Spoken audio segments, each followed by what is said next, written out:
창세기 27장은 아버지 이삭을 속이는 야곱과 야곱을 돕는 리브가 이야기입니다.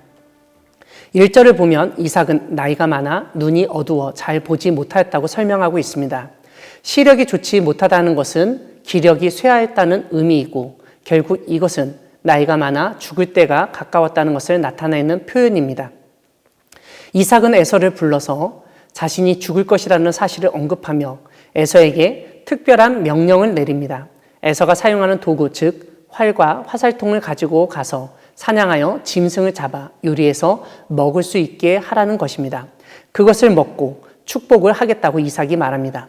사실 이삭은 에서가 사냥한 고기를 좋아해서 에서를 사랑하고 리브가는 집안에서 자신을 돕던 야곱을 사랑했습니다. 이삭은 당연히 에서의 사냥 고기를 먹고 에서를 마음껏 축복해 주려 하였고 리브가는 에서가 아닌 야곱이 그런 축복을 받기를 원했습니다. 그래서 이삭의 에서 축복 계획을 듣고서 리브가는 이삭의 계획을 뒤집으려 하였습니다. 리브가는 야곱에게 자초지종을 알린 후 자기가 시키는 대로만 하라고 합니다. 염소떼에 가서 좋은 염소 새끼 2마리를 가져오면 그것으로 별미를 만들 테니 그것을 아버지에게 가져다 드리고 축복을 받으라고 말했습니다. 야곱은 이런 어머니의 말을 듣고 형은 털이 많지만 자기는 털이 없어 매끈매끈하니 아버지가 만져보시고 속인 것을 아시면 축복은커녕 저주를 받을까 두렵다고 말합니다. 이런 야곱에게 리브가는 그런 저주는 내가 다 받을 테니 너는 내 말만 따라 행하라고 재촉합니다. 그래서 야곱이 어머니의 말대로 염소를 가져왔고 리브가는 그것으로 별미를 만들었습니다. 리브가는 야곱에게 에서의 옷을 입히고 염소 새끼의 가죽을 손과 목의 매끈매끈한 곳에 덧입게 하였습니다. 야곱이 지적한 털이 없는 문제를 감추려 한 것입니다. 그리고 별미를 가지고 가서 이삭에게 드리고 축복을 받게 합니다. 오늘 본문을 보면 이삭을 속이는 리브가와 야곱을 볼 수 있습니다.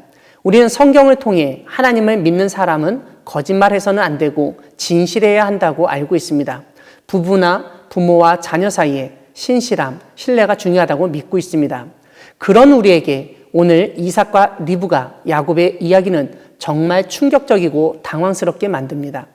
오늘 본문을 잘 보면 이삭이나 야곱, 리브가 그리고 에서 사이에서 하나님은 발견할 수 없습니다.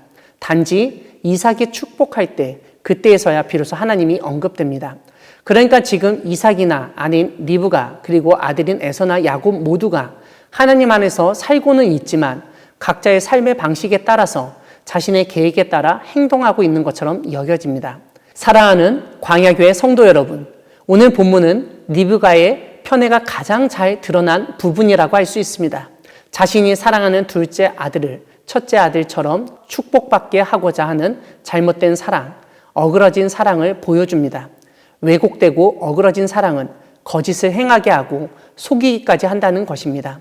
더 중요한 것은 오늘 이야기에서는 그렇게 리브가와 야곱이 이삭을 속이는데 하나님이 가만히 계십니다. 리브가가 계획한 대로 그대로 진행되고 야곱이 축복받고 마무리되고 있습니다. 이것은 하나님이 리브가와 야곱의 거짓까지도 속임수까지도 허락하시고 용인하셨다는 것을 의미합니다.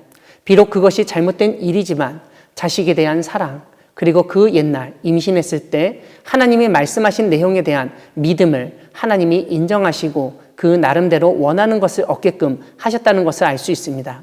다만 그러한 가운데 하나님이 침묵하시는 것을 우리는 잘 생각해야 합니다. 침묵이 때로는 동조이고 허락하신 것처럼 보일 수 있습니다. 하지만 그러한 하나님의 침묵은 너의 행동에 내가 책임을 져야 할 부분이 있다는 뜻으로 받아들여야 합니다. 하나님은 우리가 원하는 것이 있을 때 그것을 간절히 바라면 그대로 들어주시는 분이십니다. 하지만 그것에 대한 책임은 온전히 그 사람이 지도록 하십니다. 리브가와 야곱 역시 남편과 아버지를 속인 대가를 치러야 했습니다. 리브가는 그렇게 사랑하는 아들 야곱이 에서에게 죽임당하지 않도록 안전한 곳으로 떠나보내야 했습니다. 우리의 거짓된 인생, 속고 속이는 인생 속에서도 항상 함께 하시고 선한 길로 인도하시는 하나님을 믿으며 나의 계획보다는 주님이 계획하신 바를 깨닫고 하나님의 뜻을 이루는 여러분 되기를 바랍니다. 아멘.